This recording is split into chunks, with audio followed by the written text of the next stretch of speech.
Bonjour, Emmanuelle Bode, vigneronne sur le Puy Saint-Tréparade. Nous sommes en appellation Coteaux d'Aix-en-Provence, un domaine de 36 hectares en agriculture biologique.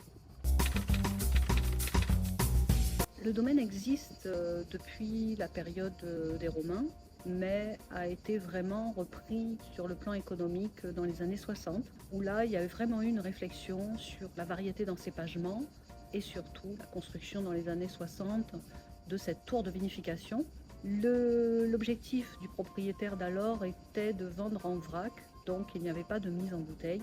La mise en bouteille, c'est moi qui l'ai apportée en faisant ce choix lorsque j'ai repris le domaine en 2011 et nous avons eu notre première cuvée en 2013 pour le rosé, 2014 pour les rouges. L'appellation des Coteaux d'Aix est une appellation qui est assez tardive parce que c'est un AOP qui a été créé dans les années 80, donc récente, où il y avait donc un choix délibéré de la présence du Cabernet Sauvignon et avec des acteurs qui aimaient ce cépage et qui l'avaient apporté, mais avec les cépages traditionnels, une imposition d'assemblage, donc on ne peut pas faire de monocépage. Nous devons assembler avec des cépages principaux comme la Syrah, Grenache, Cinsault, Counoise.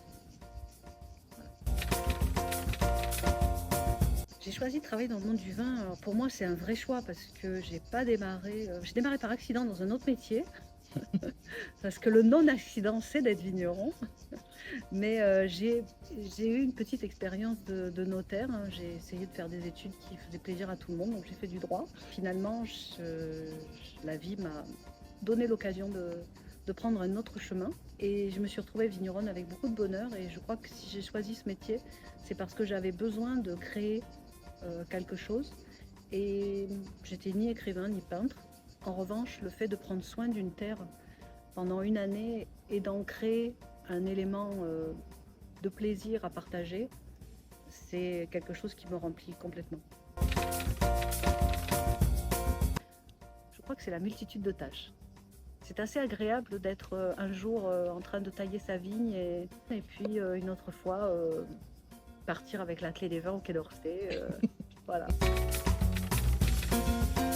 Alors si je suis un peu rabat-joie, je vais dire le côté administratif. C'est vrai que l'alcool est sujet à beaucoup de contrôle, de traçabilité, donc c'est assez rébarbatif.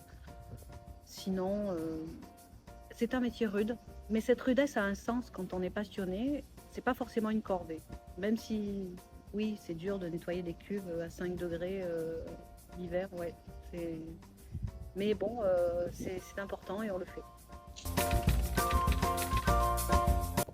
Les vignes sont cultivées en agriculture biologique. C'est un choix que j'ai fait parce que, effectivement, pour moi, c'est un retour à la terre. J'avais dans le sens premier le respect de celle-ci et c'était pas concevable de conduire le sol et les plantes autrement. J'en suis contente. C'est vrai qu'il a fallu quelques années d'adaptation, mais aujourd'hui, c'est bien rodé. Et je m'intéresse aujourd'hui à la biodynamie et nous sommes en conversion bio depuis 2 ans. Je crois que c'est dans la réflexion agriculture biologique et biodynamie, la qualité essentielle de cette agriculture, c'est l'observation. On est dans l'observation et nous devons apporter ce que l'on peut percevoir que la plante a besoin. Il ne s'agit pas du contraire. Ce n'est pas la main de l'homme qui va corriger bien qu'en fait, oui, on le fait. Mais donc cette observation, eh bien, dans le vin, on a aussi envie de la faire. Et de dire, ben, va comme tu veux. Et je dois être le plus bienveillant possible pour qu'on arrive à un nectar agréable au goût. Faire un vin nature, on est beaucoup plus en échange et en partage physique avec le produit. Évidemment, les accidents peuvent arriver du coup, parce qu'on peut perdre une barrique, ça m'est déjà arrivé, où la volatile s'en va et c'est impossible. Bon, ben voilà, c'est poubelle. Mais il y a un rapport avec le vin qui est différent. De le faire avec mon estomac. C'est vrai qu'en adoptant ce métier, j'ai découvert que quand on était en action physique ou dans la dégustation, on est très charnel. Soit on est physique parce que c'est dur, Quand on taille une vigne, si on réfléchit à autre chose, on se coupe un doigt. Et de la même façon, quand on déguste, on ne peut pas à la fois chercher au fond de soi quel besoin a ce vin et penser à autre chose. C'est vrai que c'est un don de soi qui est, voilà, je pense que c'est ça l'essentiel. Le don de soi. Oui, le don de soi, l'observation, la bienveillance par rapport au produit. Je crois que c'est ça qui est la magie du cocktail, quoi. Le vin préféré, c'est celui du Bourgogne.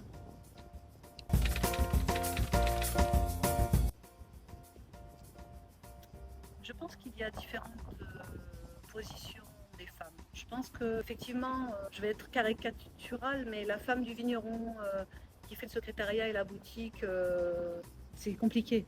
Elle n'a pas grand-chose, surtout pas la gloire des étoiles. Et c'est compliqué quand dans les familles, on cantonne la fille à ce genre de tâches.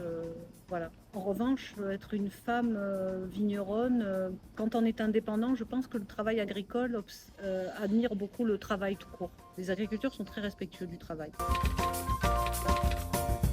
Millésime 2023 a été une année assurément complexe parce que la météo ne nous a pas épargnés.